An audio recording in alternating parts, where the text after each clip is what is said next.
welcome everybody to this week's Market Share, the short weekly segment brought to you by MKR, where we bring you all the noteworthy news and updates surrounding digital media and the world today.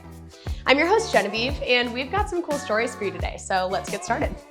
First up, let's talk about Instagram and a couple of new features that may or may not surprise you. First of the two features we'll talk about today is the so-called Be Real Murder Clone feature.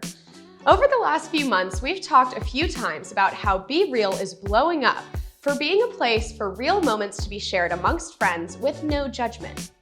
We've also talked about how Instagram goes after about just every single other app that seems to have any sort of success. Enter the Be Real Murder Clone. Instagram is internally testing a feature called IG Candid that is suspiciously close to Be Real's main feature.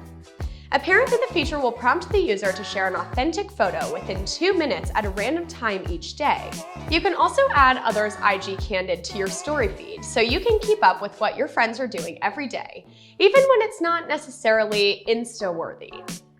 Given how Instagram usually reacts to competition, it's safe to say that Meta will most likely be rolling this out eventually, especially considering that Be Real is currently the #1 free app in the iOS App Store.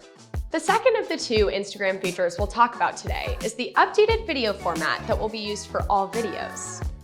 In the past few weeks, many users have received a notification that video posts are now shared as Reels. This means that the original horizontal video size that was used for feed posts probably won't be your ideal size if you want to get the most engagement. Make sure that the most people see and enjoy your Reels by making them into Reels size. That way you won't have those dreaded and awkward black rectangles on the top and bottom of your videos in Reels view. All in all, stay tuned for more ways that Instagram is becoming like its other social media counterparts. Next up, let's talk about the impending football season and a few things you may want to know. Pepsi is paired with the NFL to prepare for the new season with the Fridge TV combo. As you can see here, you no longer have to worry about missing that perfect play when you're just trying to quench your thirst with a nice frosty beer. But wait, we can just pause the game since we do happen to live in the 21st century. It seems as though despite the many changes we've had in the digital space over the last several years, advertisers are still playing off of this "I can't miss a second of the TV" worry that really just isn't relevant anymore. Even though advertising has upped its game in many other ways, it seems to be lagging behind in messaging. Nonetheless, people were able to get into this TV fridge combo action by using the hashtag #GameTimeFridgeTV and Pepsi sweepstakes on Twitter and Instagram. And yes, I'm very sorry to those of you who missed out. Continuing on the NFL train, Amazon has recently picked Nielsen to measure Thursday night football streams. This is huge for Nielsen because they have seemed to have encountered a lack of confidence in their services in the age of streaming and the decline of traditional TV. Beginning at the 2022 season, Nielsen will measure full coverage of the program on Prime Video and Twitch, along with over-the-air stations in local markets and out-of-home viewing. This first-of-its-kind deal aims to show that Nielsen can in fact handle changes to consumer viewing behaviors by combining first- and third-party data. For Amazon, the use of these Nielsen tools allows advertisers to make apples-to-apples comparisons across their media investments, which could be huge for the future of measurement, so we wouldn't be surprised if other companies start to cash in on this kind of deal. Third up today, let's talk about Disney and its newfound victory over the past industry leader, Netflix. Disney has recently overtaken Netflix in total subscriptions as the streaming wars continue.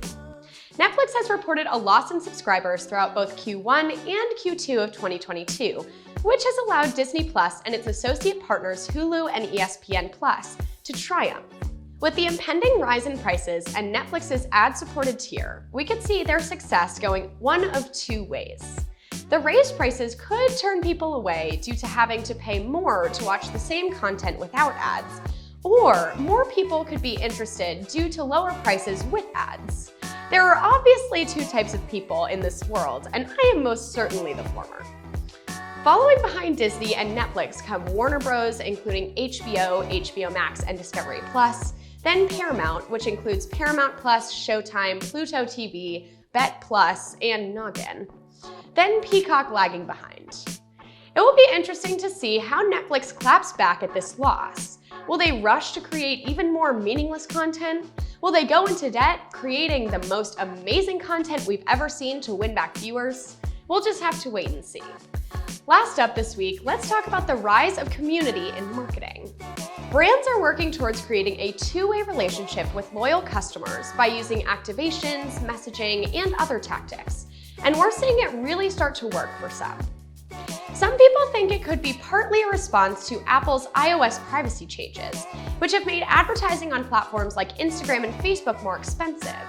But I think this is just companies' marketing departments going above and beyond to find out what's necessary to be a leader in their industry. A company that I love to talk about is Glossier, because they're an incredible example of what you can do right in this space. They proactively lean on its customers for product ideas and feedback on the Gloss blog. They basically give people the opportunity to advertise their brand with every box, an example I have many of on my water bottle. They have a Dogs of Glossier page where they post pictures of customers' dogs who come into the store, and everyone loves dogs. And they even have partnerships with some of the most influential people on social media.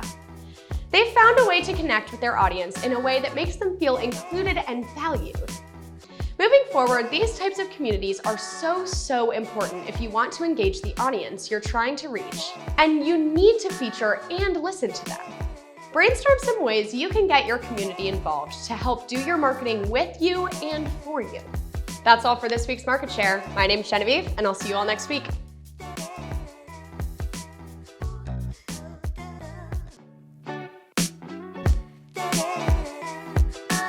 Let's talk about Instagram and a couple of new features that you may already know. I'm sorry.